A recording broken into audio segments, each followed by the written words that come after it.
Okay folks, here we go. This is the second video to this sharpening machine and how to use it. When you use a knife on the power strop, you want to make sure that you go kind of slow when you first start.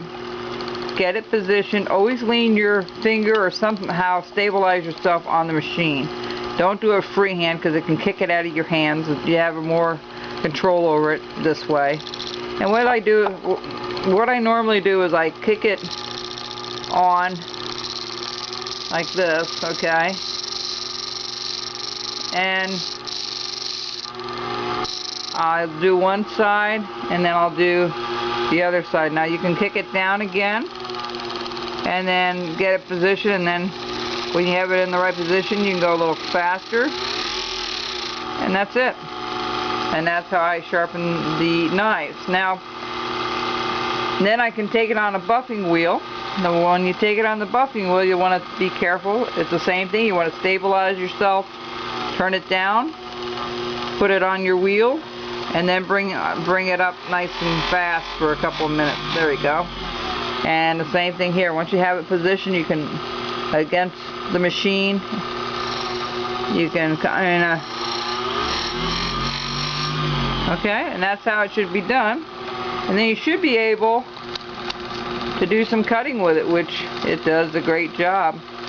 You can see here how nicely it cuts. Alright, and how smooth it cuts. You can take it to a strop for your final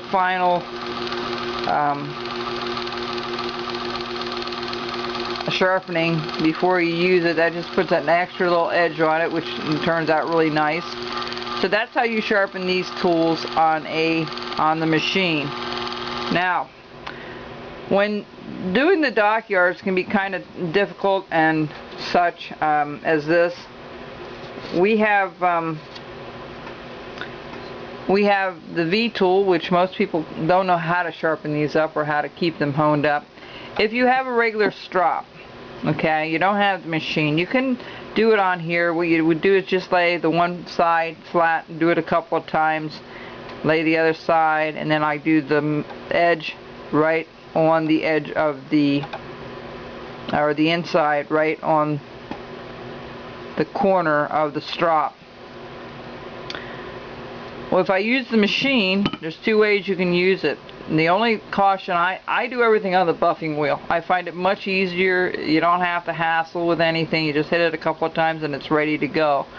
The only thing with the buffing wheel is that your corners can round off just a tad on the top. Now, if you don't want to do that, you can buff the outside of your V tool and then take it to the strop, or you can put it on the very, very slowly. You can put it on the wheel on the outside and do the inside again with the strop. That choice is yours, but I prefer to do it on the wheel. And the reason, what happens with the wheel, it can round off that very top edge will get a little dull. But if you're carving, you're never going to go deeper than what the tool was designed for anyway. So, you know, if you go deeper than the tool, you'll see what I mean here. You'll see it will chip out on either side. Maybe I can show you here. It might show you a little bit better. Okay, that didn't do it either. Let's go a little bit deeper.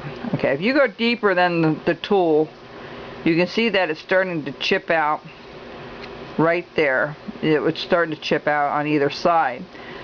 Because I only use about 3/4 of the tool anyway, I never get it up to the edge for the most part. So rounding the edge off on here is not a big deal to me. I only use the very small portion of the inside of the corner of the tool anyhow.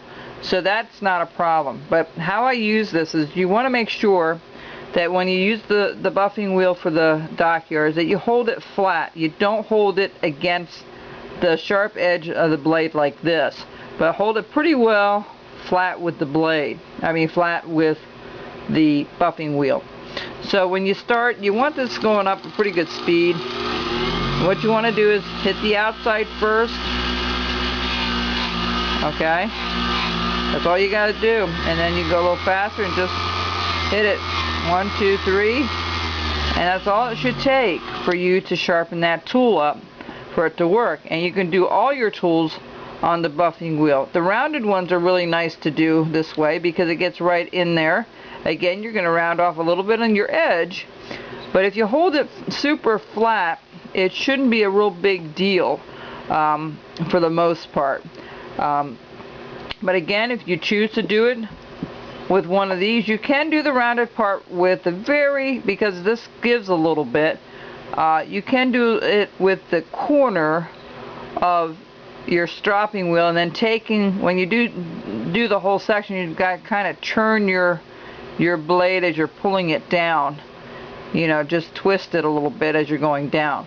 So you can do it by hand on a strop, or you can do just the outside with the power strop if you want on a very low speed, or you can use the buffing wheel.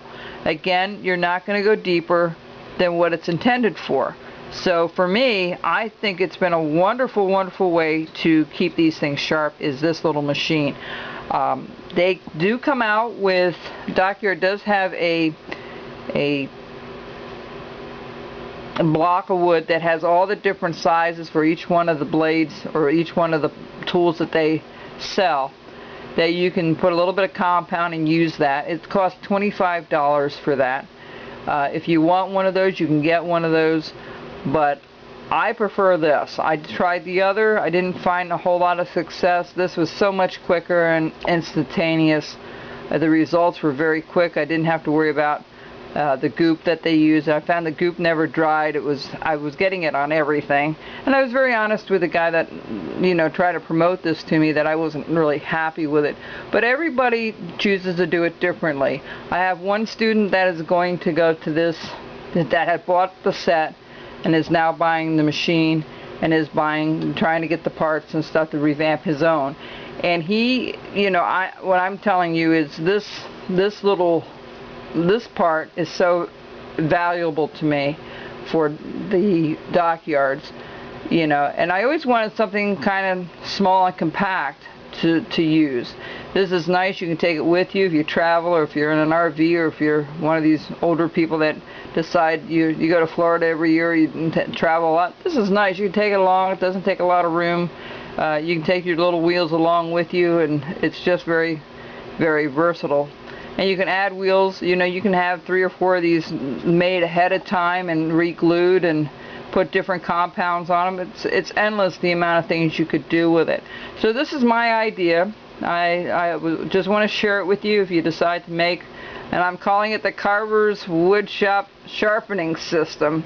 I thought I had to give it a name.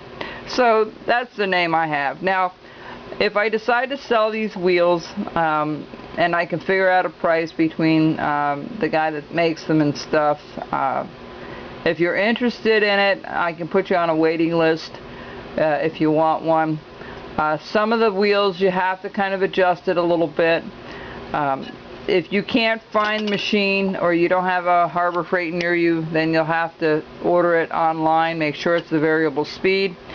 And it's just been a real pleasure to be able to use this. I use this even a little bit more than my Tom's machine now, simply because it's new. And I always said, if you're a wood carver, you're going to find different ways of sharpening things, and you're always going to find something just a little bit better than the time before, or something that's going to fit you or work for you much better than before. And this has been a wonderful, wonderful tool for me.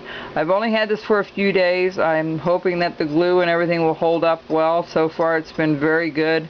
And I have 3 other wheels that I can put on here, so I might glue up some more of these wheels with maybe some other grit things, or maybe different types of leather, and see how it goes. So I hope this has been helpful for you. Thanks for joining me here at the Carverswoodshop. Take care, folks. Bye bye.